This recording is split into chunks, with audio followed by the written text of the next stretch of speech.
Topik yang seterusnya ialah 3.2, organ pengambilan air dan juga garam mineral. Apakah organnya? Dalam pokok tu, akar. Okey, kita tengok apakah dua fungsi utama akar, iaitu pertama untuk sokongan dan juga kekuatan bagi mengukuhkan kedudukan sesuatu tumbuhan pada tanah. Yang kedua, untuk menyerap dan juga menyerap air dan juga garam mineral dari tanah dan kemudian mengangkutnya ke batang dan seterusnya ke daun. Okey. Jom kita tengok struktur akar. So kat sini ada kiri dengan kanan. Di sebelah kanan dulu kita tengok. Okey, bagaimana pangkal akar, batang akar dan juga cabang akar. Okey.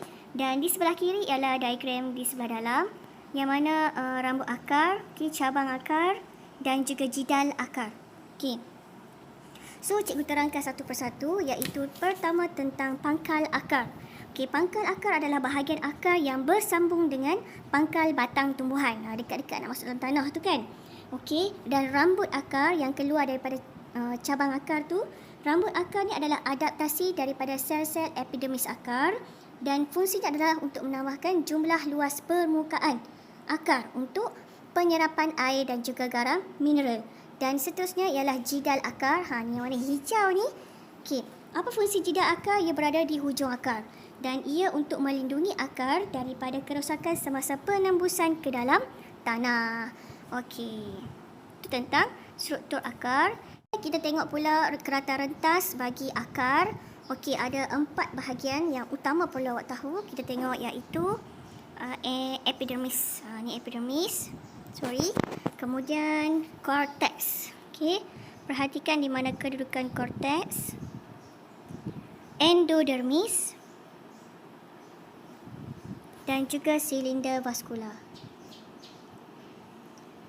Jadi silinder vaskular terdiri daripada xylem primer, pericycle dan juga phloem primer. Phloem terletak kat sebelah luar dan xylem merapati bahagian tengah akar. Okey, endodermis yang ni. Yang putih ni. Okey. Okey, kita tengok penerangan epidermis, iaitu sel-sel epidermis akar disusun rapat. Dinding sel nipis dan membran sel yang telak terhadap air untuk memudahkan pergerakan air merentasinya. Terdapat sel epidermis yang membentuk rambut akar dengan pemanjangan ke arah lateral dari dinding luar. Dan sel-sel rambut tidak dilapisi oleh kutika. Tak ada kutika di sini supaya dia nak membenarkan penyerapan air. Dan sel-sel rambut juga mempunyai vakul yang besar untuk menyimpan air. So perhatikan gambar rajah ni.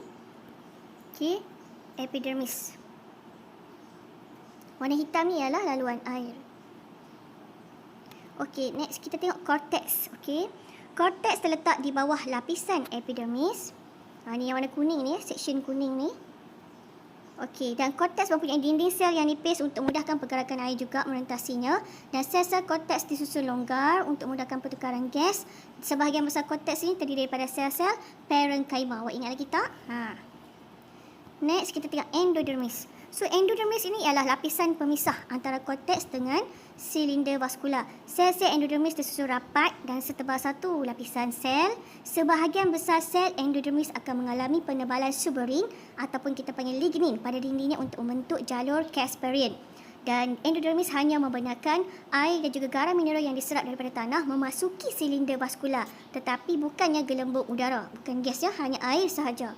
So kita perhatikan kat sini endodermis yang warna macam nak koko sikit tu. Ni ya. Yang ada macam flashlight kuning. Okey.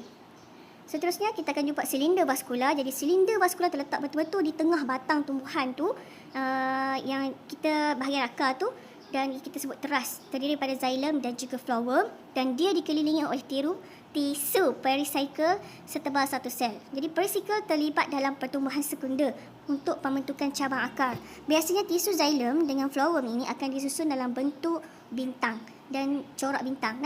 Tisu xylem berfungsi untuk mengangkut air dan juga garam mineral, manakala phloem untuk mengangkut bahan organik seperti sukrosa dan juga hormon-hormon tumbuhan.